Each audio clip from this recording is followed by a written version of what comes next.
কবরে যেদিন সাদা কাপড়ের প্যাকেট হইয়া যাবি রে বান্দা, কে পীর সাহেব, কে মুরিদ, কে বাবা, কে সন্তান, কে ডাক্তার, কে রোগী, ভেদাভেদ নাই। ওই কবরে যদি বান্দা যাওয়ার পর ডানে বামে উপরে নিচে সামনে পেছনে মাটি আর মাটি, অন্ধকার, পাড়াইয়া পাড়াইয়া মাটি দিল, মাথার মুষ্টি পায়ের মুষ্টি খোলা, দুইজন ফেরেশতা কবরে আসবে তিনটা প্রশ্ন করার জন্য। রবের পরিচয় দাও, ধর্মের পরিচয় দাও, রাহমাতুল লিল আলামিনের পরিচয় দাও।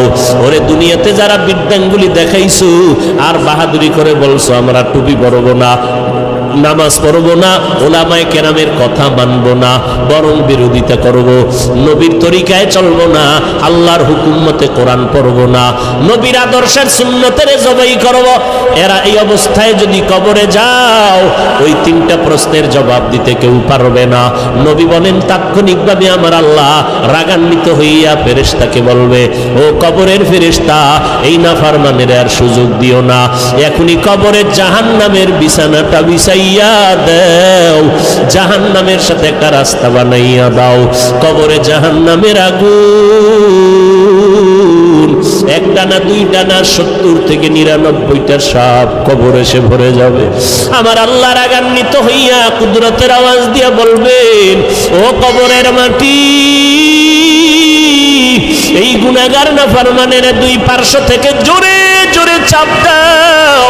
এত জোরে কবরের মাটি দুই পার্শ্ব থেকে চাপ দিবে, নবী বলেন এক পার্শ্বের পাজরের হাড় আর এক পার্শ্বে পাজরের ভেতরে ঢুকে যাবে।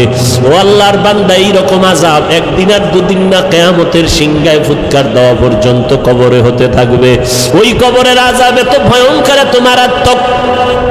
জান্নাতি সাহাবী 10 জনের মধ্যে একজন হযরত ওসমান রাদিয়াল্লাহু তাআলা আনহু কবরের কিনারা দিয়ে গেলেই হাউ মাউ করে চিল্লাইয়া কান্না করতেন। জান্নাতি সাহাবী ওসমান কবরের কিনারা দিয়ে গেলে কান্দেন কেন? ওসমান বলে, মরণের পর কবর হলো প্রথম ঘাঁটি, যদি আমি ধরা খাইয়া যাই আমার উপায় নাই, ওই ভয়ে আমি চোখের পানি ধরে রাখতে পারি না, কবরের আযাবের ভয়ে। আল্লাহর নবী বলেন কবরের আযাব এতটা ভয়ঙ্কর, সমস্ত মাখলুকাতেরা দেখতে পায়, শুনতে পায়, আর মানুষ আর জিনেরা শুনবে না, দেখবে না।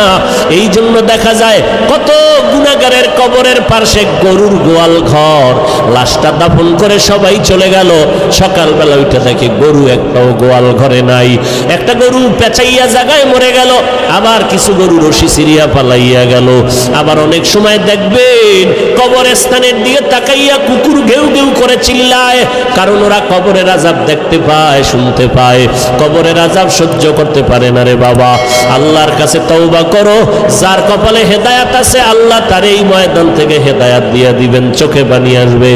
আর যার কপাল বড় খারাপ, গুনার কারণে দিলটা এত পরিমাণ পাথরের মতো শক্ত, দিল নরম হয় না, চোখেও পানি আসে না রে বাবা। মা বাবার বেয়াদবি, উলামায়ে কেরামের বরদোয়া লেগেছে কপালে, এখনো সময় আছে রে বাবা, মাওলার কাছে তওবা করে নাও। মরণ তো একবার হবে, হায়াতের মালিক আল্লাহ, ইজ্জতের মালিক আল্লাহ, রিজিকের মালিক আমার আল্লাহ। অতএব আমি ডাক্তারি পড়ি, ইঞ্জিনিয়ারিং পড়ি, চাকরি করি, ব্যবসা করি, আমার আল্লাহকে আমি ভুলবো না, নবীর তরিকার বাহিরে চলবো না, গুনাহ নিয়ে কবরে যাব না, পেছনের গুনাহ থেকে তওবা করে ফেলবো। জীবনে যতদিন বেঁচে থাকবো, মরিয়া গেল আর গুনার কাছেও যাব না। মোবাইল নিয়ে গুনার প্র্যাকটিস করব না। তওবা করার সবার ভাগ্য হবে না, আল্লাহ যার অন্তর দিয়া কবুল করবে তওবার জন্য তার কপাল খুলে যাবে। তবে তওবার জন্য আল্লাহর কাছে তৌফিক চাইতে হবে। ও আল্লাহর বান্দারা, আল্লাহর মোহাব্বত যাদের অন্তরে আছে, একবার অন্তর দিয়ে আমার আল্লাহকে মনে মনে ডেকে বলো, হে মালিক, আমার মতো গুনাহগার এই ময়দানে আর একজনও নাই। আমাকে মানুষ কত মাওলানা হুজুর বলিয়া সম্বোধন করে সম্মানের চেয়ারে বসাইল। কত মানুষ আইসা দোয়া চায়, পানি পড়া নেয়, হুজুর আমার মা অসুস্থ, একটু পানিতে দম করে দেন, আমার মা যেন সুস্থ হইয়া যায়। ওরে কত মানুষ সম্মান আর ভক্তি শ্রদ্ধা করিয়া দোয়া নিল, অথচ আমি আমার আমল নামার দিকে তাকাইয়া দেখলাম আমার মতো গুনাহগার এই ময়দানে আর কেউ নাই। গুনার কারণে আমার হাত না পাক, আমার চোখ না পাক, আমার জিহ্বা না পাক, আমার অন্তর না পাক। ও আল্লাহর বান্দা, তওবার নিয়ত করো, আল্লাহর কাছে বলো, হে আল্লাহ এই ময়দান থেকে তওবা ওয়ালা নসিব করিয়া ফিরাইয়া দেন। আর জীবনে নামাজ ছাড়বো না, বেপরদায় চলবো না, মা বাবারে কষ্ট দিব না, ওলামায়ে কেরামের বিরুদ্ধে যাব না, দেশ ও জাতির বিরুদ্ধে কোনো ষড়যন্ত্র করব না। যাদের অন্তরে কোনো নেফাকি নাই, দুর্বলতা নাই, অন্তর পাক্কা নিয়ত তওবা করার মতো, তাদেরকে অনুরোধ করে বলবো, আল্লাহর মোহাব্বতে খাঁটি তওবার নিয়তে দুটো হাত আল্লাহকে দেখাইয়া দেই।